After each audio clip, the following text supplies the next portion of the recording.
My name's Tim Gopsill. I'm a journalist and I used to work for the National Union of Journalists. So I know a lot about what goes on in this building. Though I have never had the great privilege of working for Mr. Murdoch, 1,000 journalists do.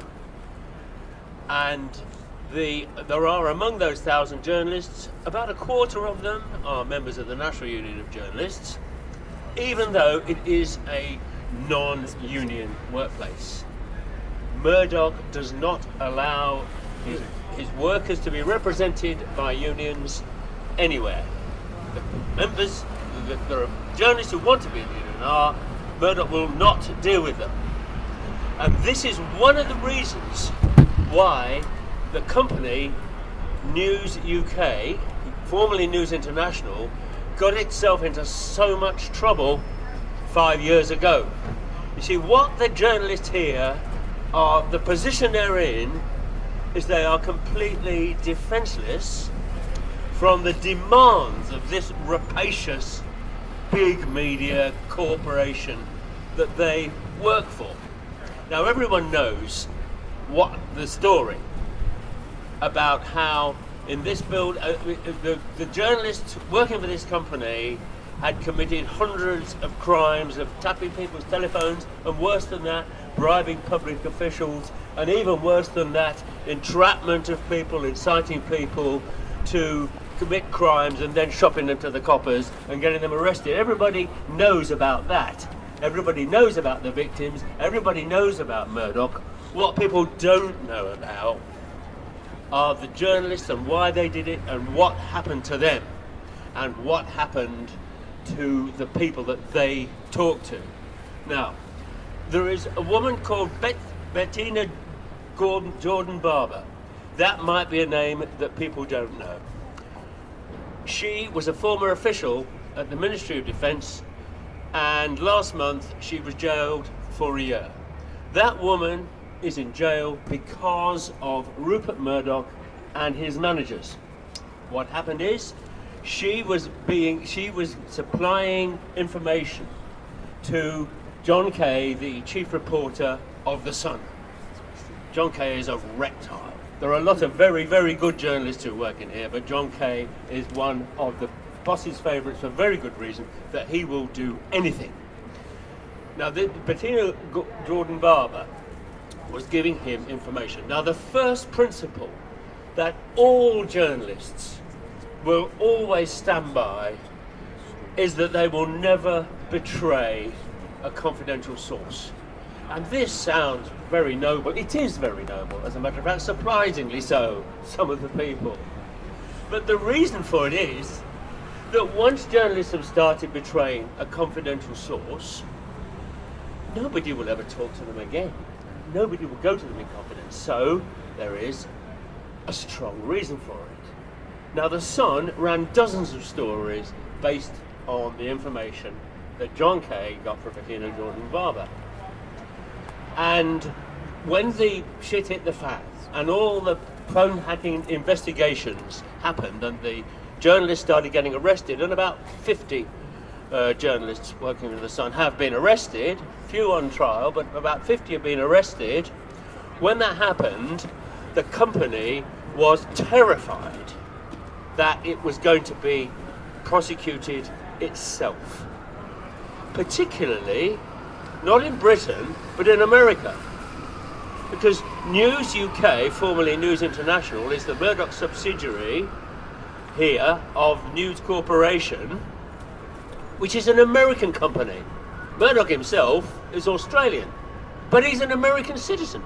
He became an American citizen because he wanted to own TV networks in America, and the law in America does not allow foreigners to head up TV networks.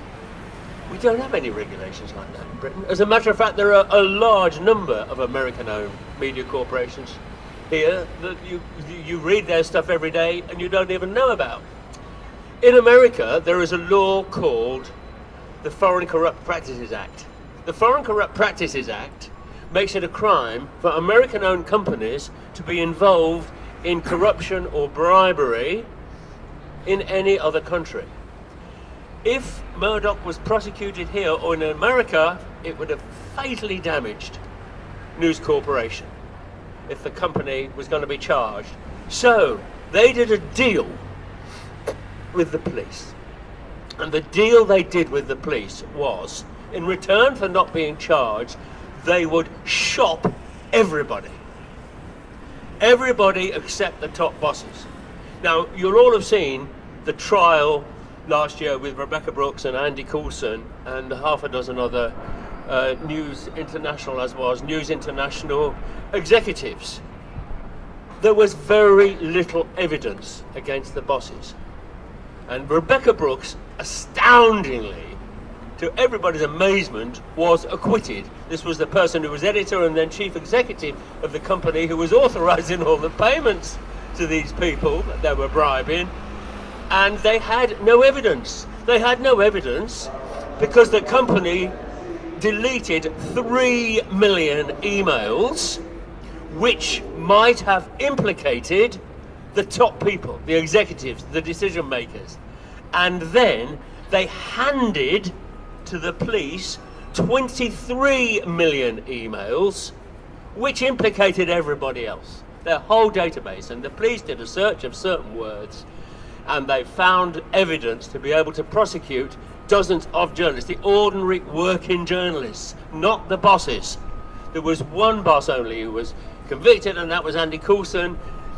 Really sorry for Andy Coulson. I mean, he's the fall guy. He's got a couple more trials still coming up. He's the guy that said, you're taking the rap.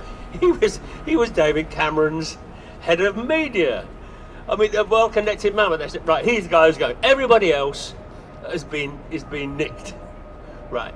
Now, why do the journalists allow themselves to get into this position? It's because they couldn't object to what they were being told to do. Now, it's probably true that some of the journalists thought it's great fun larking around with mobile phones and putting in PIN codes and snooping on people. Most of the journalists hated it, but they can't stand up for their code of conduct and their professional standards because they're not represented by a union. Sorry, they are represented by a union. It's called the News Union. The News Union is a fake union set up by Murdoch when the law was changed in the 1998, saying that workers are entitled to be represented by a union. Now, the journalists had all been in the National Union of Journalists.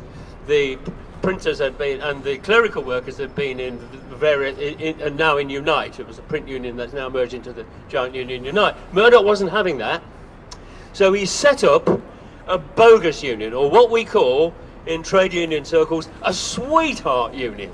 So it doesn't function as a union at all. It's a complete fake, financed by the company. People don't have to pay any subs or dues to it. It's set up for them, and it does exactly what Murdoch wants. But in the law, that counts as a union. So if the workers want to join another union, they've got to get rid of that one first, which is absolutely legally impossible. That's the way the law is written. So that's what you have to understand about what happened in News International in the first decade of this century, when the company was putting massive pressure to carry out these practices to be able to sell millions of papers, because that's what this is all about. It's all about selling papers. They were forced into corruption. Now we're seeing the Daily Mirror doing the same thing. They're going through the courts. They were just as bad. The way to stop it is to do what happens elsewhere, in not just national papers, in TV, in all the internet, all media, journalists having a right to be a member of a union and to stand by the NUJ's Code of Professional Conduct, which bans this sort of thing. And then journalists won't do it. It won't come to having to refuse and being told to say, no, I refuse, because the bosses wouldn't ask them. Journalists on The Guardian and the Financial Times and the Telegraph, they never tapped anybody's phones, because they know that if their bosses had asked them to do it, they'd just bog off. They just wouldn't do it. It's not professional. The journalists here couldn't do that. So what they need is the right to be members and represented by and defended by the National Union of Journalists.